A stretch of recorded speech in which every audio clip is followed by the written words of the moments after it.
women. Taylor Swift is obsessed with black women. Let's talk about it. Taylor Swift is obsessed with the fact that several of her exes have moved on to date black women, and she perceives this kind of conquering of Travis as an end or disruption of this pattern, and she's boasting about it. Taylor Swift has revealed herself to be resentful of black women, or at least deeply insecure when it comes to comparing herself to this album. But I'm not a black bitch, and I'm not a savage, but I'm scared that you might cheat on me with the black hood. Taylor Swift has revealed herself to be resentful of black women, or at least deeply insecure when it comes to comparing herself to black women. In the song Opalite, Taylor is referencing Travis Kelce's ex-girlfriend, Kayla Nicole. The lyrics of Opalite include, "You were dancing through the lightning strikes, sleepless in the onyx night, but now the sky is opalite." So Taylor is not only using the lyrics in the song to talk about how she is so much better for Travis than his ex-girlfriend is, which is inconsiderate on its face, what did that lady ever do to you? But she is choosing to do that using the imagery of onyx, which is typically black, and opalite, which is typically white. Or in Eldest Daughter, Taylor says, "I'm not a bad bitch, and this isn't savage, but I'm never gonna let you down." The language of bad bitch and savage are primarily associated with black women, at least in this context, especially black women in hip-hop. Both make me think of Megan Thee Stallion immediately. And there were rumors that Travis was trying to holler at Megan back in 2023, shortly before Travis and Taylor started dating. So I read this lyric as, "Sorry, I'm not a hot, cool black woman like he usually dates." Or in Wishlist, she says they want a fat ass and a baby face. Big booties are not unique to black women, but if we're all being honest here about the associations of black women's bodies over the last 400 years, big booties are and have been associated with black women. Now, could I understand why Taylor might be insecure about this? Yeah. Knowing that thousands, if not millions of people are looking at your man's exes and then looking at you like, huh? Would make me insecure too. But to be even relatively conscious of the trope of white men dating black women until it's time to settle down and have white babies, or the trope of men dating black women until they get richer or more famous, or to know the way that Kayla Nicole has been dragged to hell and back because her high-profile ex, a white man, started a very public relationship with one of the biggest pop stars in the world, a white woman, and how many people hurled racist jokes at her and black women generally for it, to know all that and still dunk on her one more time to your millions of loyal fans. For this to come up on at least 3 different songs in one album, for her to play into harmful tropes that she has to be aware of, and for so many of Taylor's fans to not notice or just not care, this album is simply not for me. There is enough thinly veiled racial resentment in the world toward black women. I don't need it in my pop bop. Oh yeah guys, welcome back to this channel and I hope you are all doing good. Taylor Swift has found herself in the middle of a heated cultural conversation and many black women are speaking out. So guys, in this video we are here going to break down what happened, why it's striking a nerve in the black community, and how black women are responding with power, clarity and truth. So guys, let's dive into the nuance, the backlash and the bigger picture, because there is more than just pop culture. It's about respect, it's about recognition and accountability. What are your thoughts? Drop your comments and I'll be coming back with more commentaries. Stay tuned.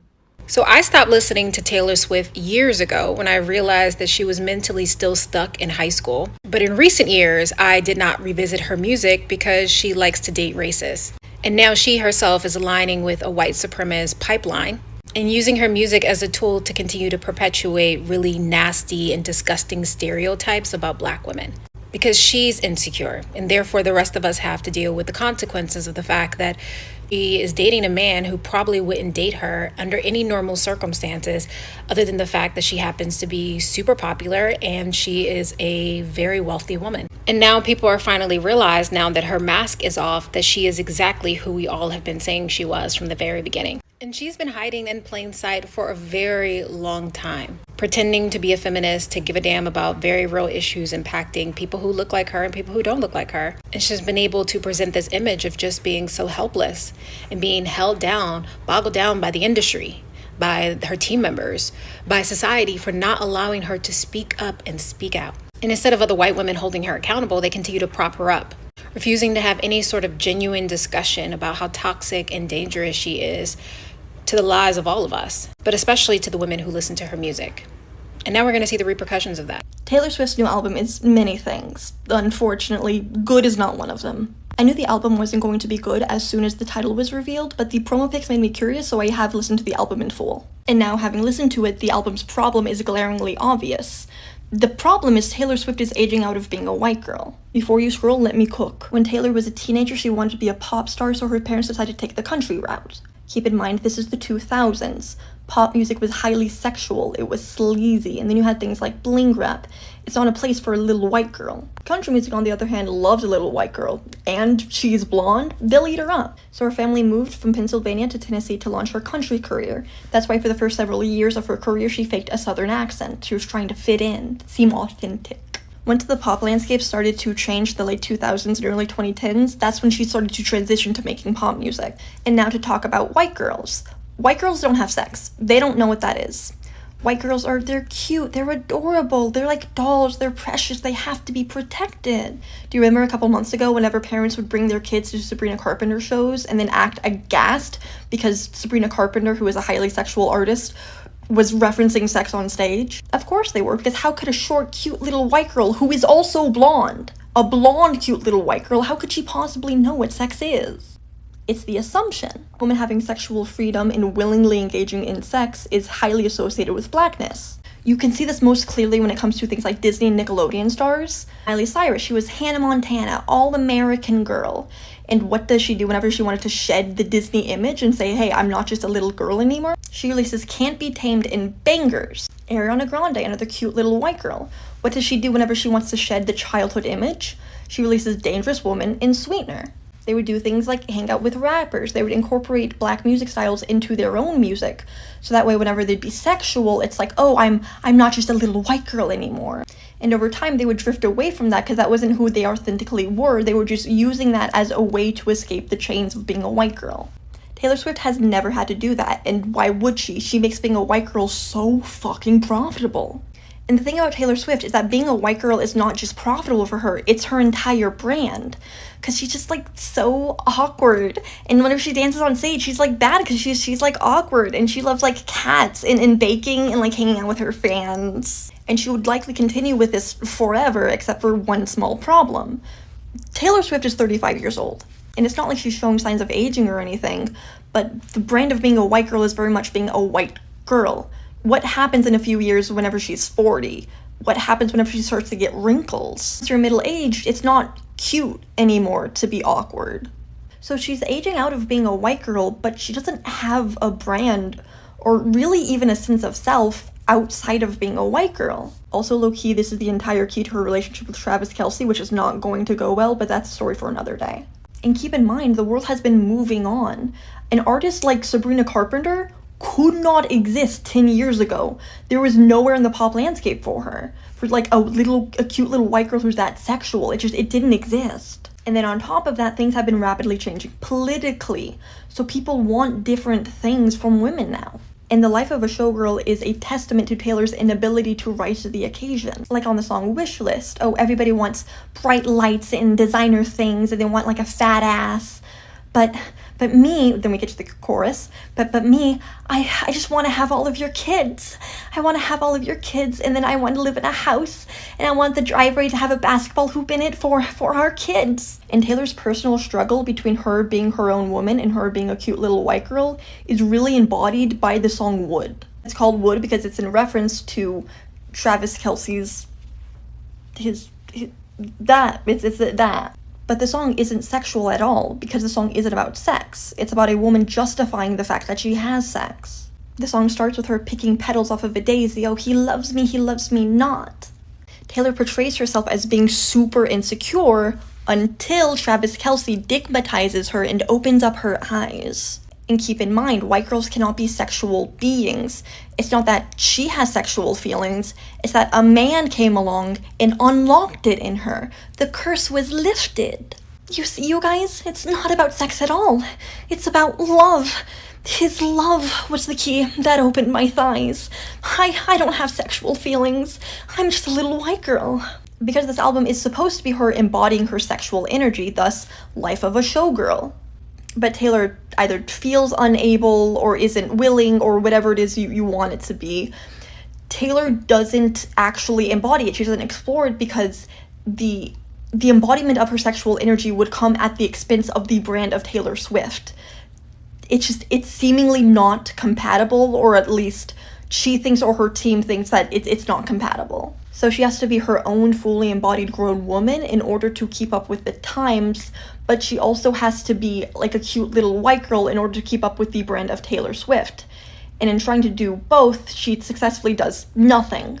I would be really curious to know if the album was even her idea, especially since so many of the songs sound like rejected tracks off of some of her old albums. Also, how are you gonna have an album called Life of a Showgirl and yet not a single fucking song on the album has a brass section?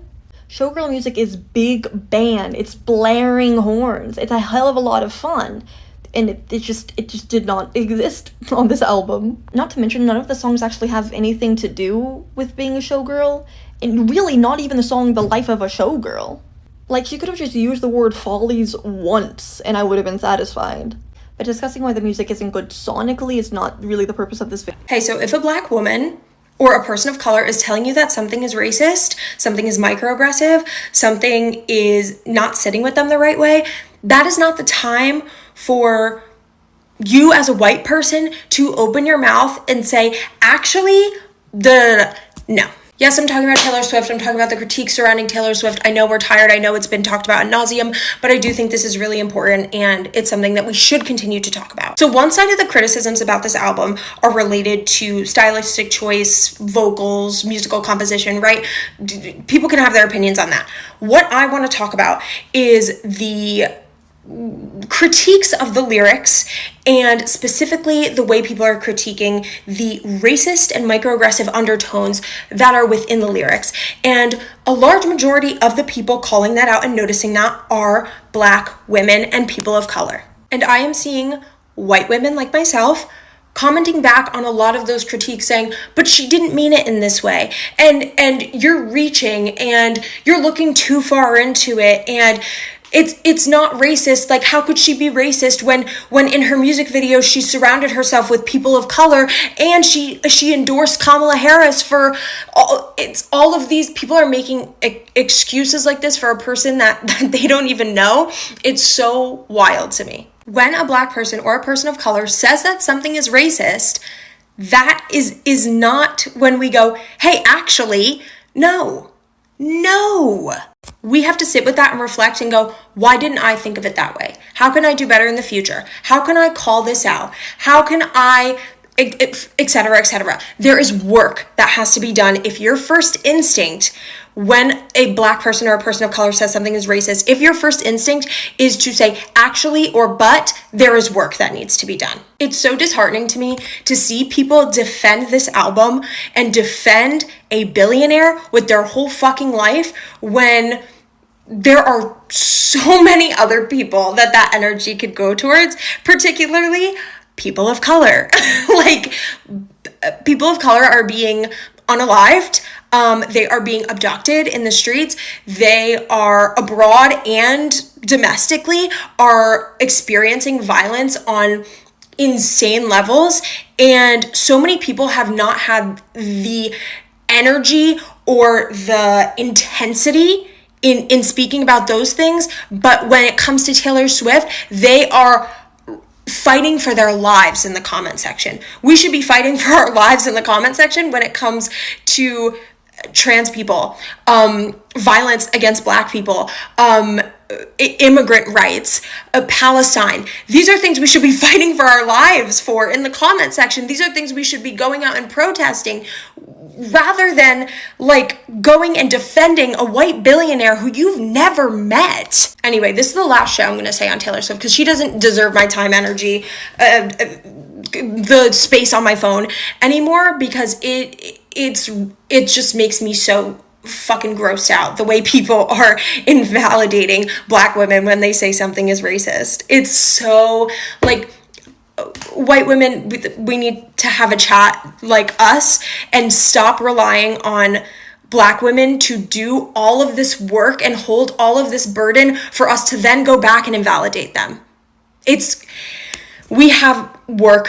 So guys, as we continue watching the remaining clips, You know, they say pop stars can get away with a lot, but when you step on centuries of pain, culture, and identity, the people your heart will respond.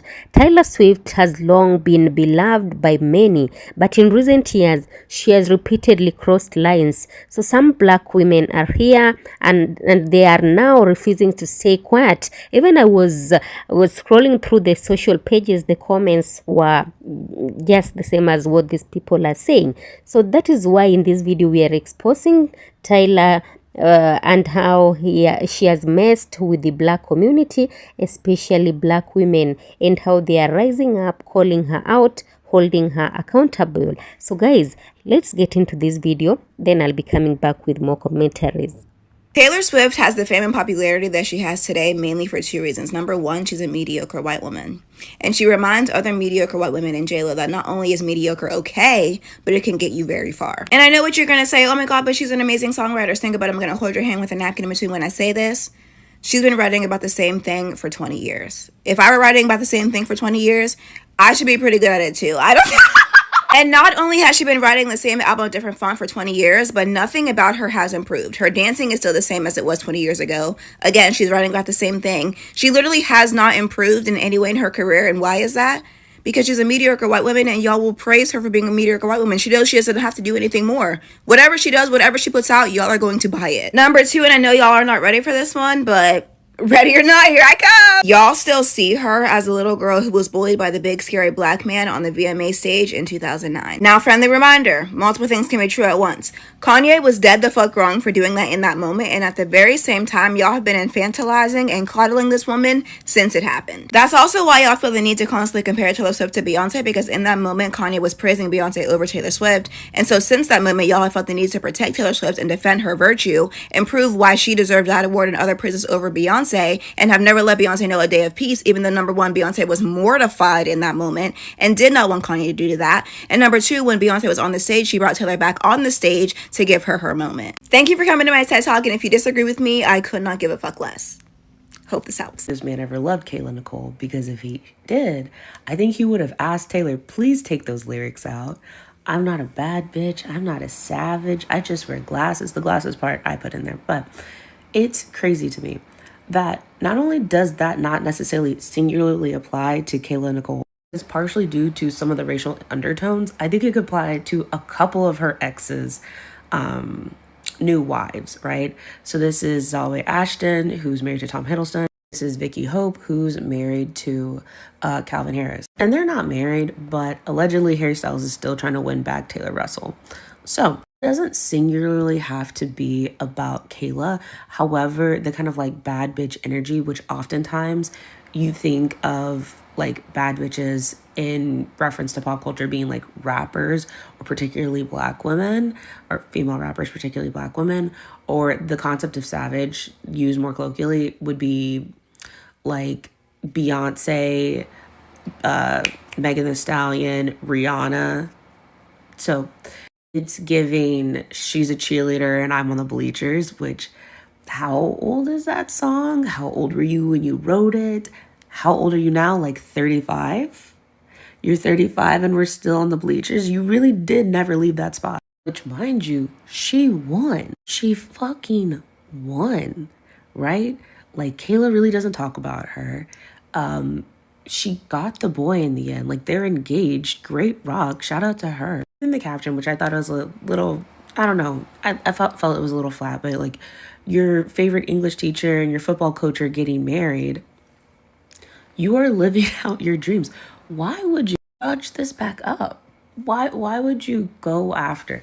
And someone can say, well, like, no, that's not. She's talking about the cultural temperature. No, I don't think so. I think she's still hung up that he dated somebody else before her, it seems like, who is specifically the antithesis of her. And that's what makes her the most upset. Maybe this idea, some of her previous boyfriends meet someone who might be also the antithesis of her in some type of way. They fall in love and they get married. Now it's her time to get married, but somehow she is not over it. Somehow she is not over Kayla. And I think that's really sad. I think it's sad on a lot of different fronts that she's Taylor's dragging this horrible drama into Kayla's life, and it's completely unfair. And I think, again, if Travis ever cared, he would be like, please let her be. Because having experienced some of Taylor's racist fans, yeah. And like, this is going to last for the next 3 months probably too. I would have said, you know, if I was Travis, I would be like, please leave her out of this. You know what your fans are capable of. Oh yeah guys, we have come to the conclusion of this video, and to understand what's happening now, we need to see the pattern. This is not about one mistake, it's about recurring behaviors, the cultural appropriation, the tone-deaf lyrics, selective activism, erasure, and literal design theft. When black women speak, it's not just criticism, it's corrective. They are teaching lessons about respect, about power, visibility, and accountability. Yes, so back in 2014, Tyler released Shake It Off. The video featured twerking, breakdancing, dance moves strongly associated with black culture.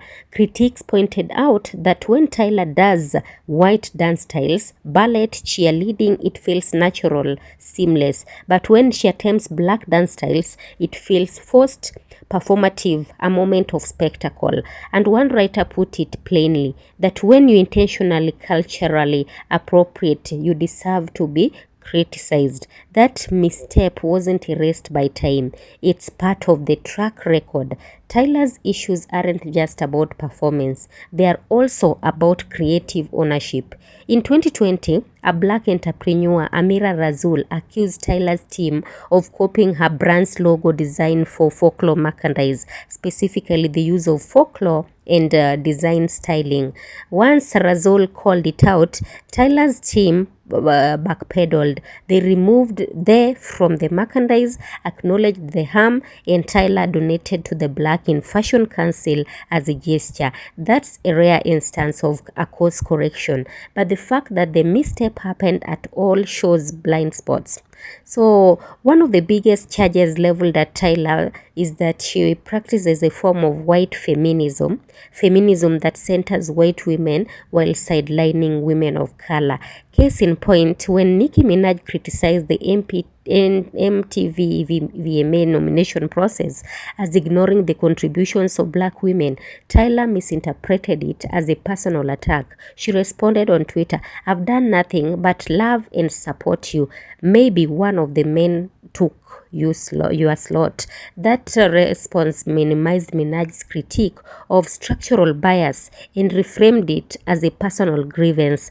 That's a classic white feminism, not seeing the systemic problem, focusing instead on your own heart. Beyond that, guys, Tyler has sometimes taken strong stances on issues that affect her, but remained notably quiet when those same issues deeply affect marginalized groups. That silence speaks. And fast forward to Tyler's newer work, her album The Life of Showgirl has inspired intense scrutiny. Among the flashpoints, the song Opalite and its juxtaposition with onyx. Some fans and commentators see symbolism, onyx, a dark stone historically linked to blackness, a depth presence, opalite, pale and manufactured, could represent the replacement or erasure of that blackness. So here is how a black woman on Reddit unpacked it. When you consider that Travis Kelce's previous public long-term relationship was with a black woman,